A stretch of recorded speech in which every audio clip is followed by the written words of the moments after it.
हमारा तो नसीबे फूट गया था जब हम बियाह की ससुराल में आए और हमको पता चला कि हमरा मरद और ससुर दोनों शराबी। रोज रोज झगड़ा, लड़ाई, मारपीट, बीमारी, भिखमंगाई का स्थिति हो गया था। हम तो उम्मीदें छोड़ दिए थे, काहे कि सब कुछ छोड़ सकते थे, बाकी शराब नहीं। बाकी अब हम बहुत खुश हैं, काहे कि जौन दिन से बिहार सरकार पूर्ण रूपेण शराबबंदी का कानून लागू किया है, तो उन दिन से ये भी फैसला कर लिए कि चाहे जौन हो जाए, हम शराब को हाथ नहीं लगाएंगे। थैंक यू सरकार जी। शराब मुक्त बिहार, स्वस्थ बिहार, हमारा बिहार, आदर्श बिहार। बिहार में शराब बिक्री एवं सेवन दंडनीय अपराध है। Bihar state beverages corporation limited. निबंधन, उत्पाद एवं मद्य निषेध विभाग, बिहार सरकार द्वारा जनहित में जारी।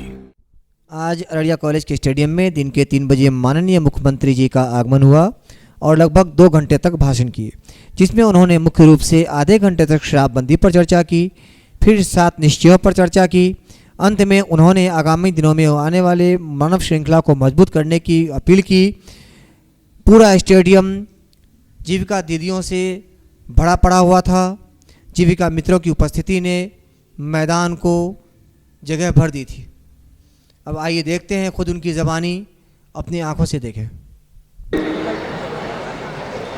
अररिया के माननीय विधायक अबीदुर रहमान साहब, जोकीहाट के माननीय विधायक सरफराज आलम साहब, नरपतगंज के माननीय विधायक श्री अनिल कुमार यादव जी, रानीगंज के माननीय विधायक श्री अचमित ऋषिदेव जी, अररिया जिला परिषद के अध्यक्ष आफ्ताब अजीम साहब, जिला परिषद के पूर्व अध्यक्ष सगुफ्ता अजीम जी, पूर्व सांसद श्री सुखदेव पासवान जी, पूर्व विधायक श्री पद्म पराग वेणु जी, श्री विनोद राय जी, यहाँ उपस्थित अन्य सभी जनप्रतिनिधिगण, अररिया जिला जनता दल यू के अध्यक्ष श्री संजय कुमार राणा जी, अररिया जिला राष्ट्रीय जनता दल के अध्यक्ष मोहम्मद कमरू जमा जी, अररिया जिला कांग्रेस पार्टी के अध्यक्ष श्री अनिल कुमार सिन्हा जी,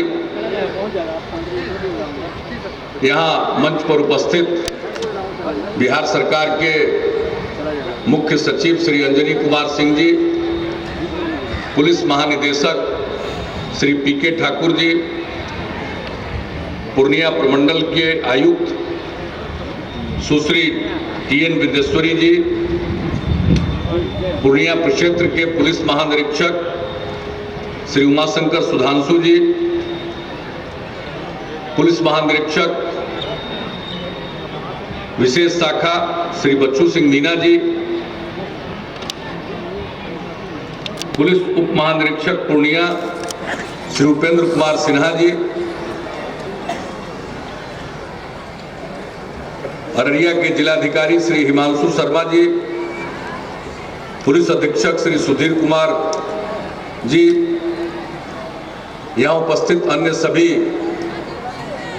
अधिकारीगण, प्रिंट एवं इलेक्ट्रॉनिक मीडिया से जुड़े सभी पत्रकार बंधुओं, छायाकार बंधुओं और इस चेतना सभा में उपस्थित बहनों एवं भाइयों, आप सबको मालूम है, आज मैं अररिया जिले में निश्चय यात्रा के दौरान आपके बीच उपस्थित हुआ हूं। हमने निश्चय यात्रा की शुरुआत की है सरजमी पर यह देखने के लिए कि हमारे 7 निश्चय, जो हमारी सरकार का 7 निश्चय है, जिसका ऐलान हम लोगों ने चुनाव के पहले महागठबंधन के साझा कार्यक्रम के तौर पर किया था, और जब आपका जनादेश मिला, सरकार बनी, तो हम लोगों ने सरकार के 7 निश्चय के रूप में इसे स्वीकार किया और उसको अमली जामा पहनाने के लिए काम करना शुरू किया। इन योजनाओं के अनुरूप कार्यक्रम बनाए गए, कैसे इन योजनाओं पर अमल करेंगे, इस पर विचार विमर्श किया गया, विशेषज्ञों से भी राय ली गई। कहीं अन्य जगहों पर अगर इस प्रकार के काम हुए हैं तो वहां के बारे में भी जानकारी हम लोगों ने प्राप्त की। पिछले 10 वर्षों का जो अपना अनुभव है, इन सब चीजों के मद्देनजर हम लोगों ने इस पर व्यापक विचार विमर्श करके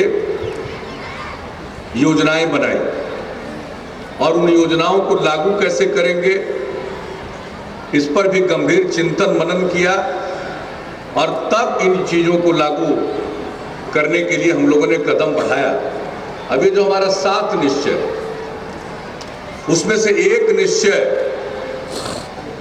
यह भी है कि राज्य सरकार की हर प्रकार की सेवाओं में महिलाओं को 35% का आरक्षण दिया जाएगा।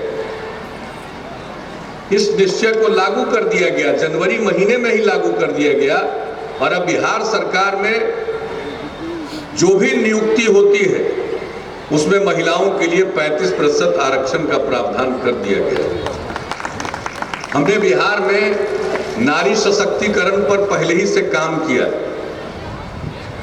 नारी सशक्तिकरण के लिए जो पहला कदम हम लोगों ने उठाया, महिलाओं की हिस्सेदारी बढ़े पंचायती राज संस्थाओं में और नगर निकायों में।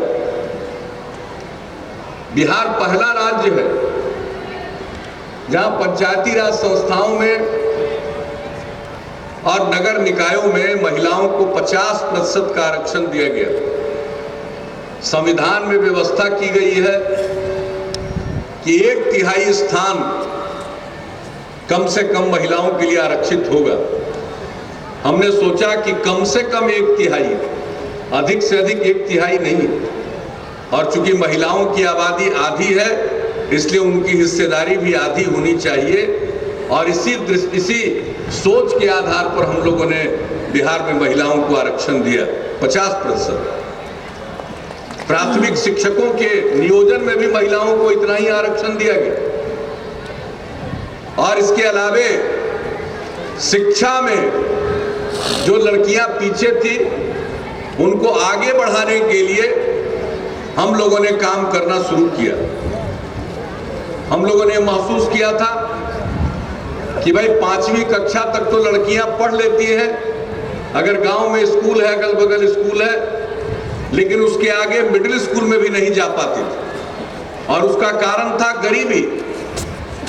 अगर कोई लड़की 6ठे क्लास में पहुंचे तो उसके लिए ठीक ढंग का कपड़ा चाहिए।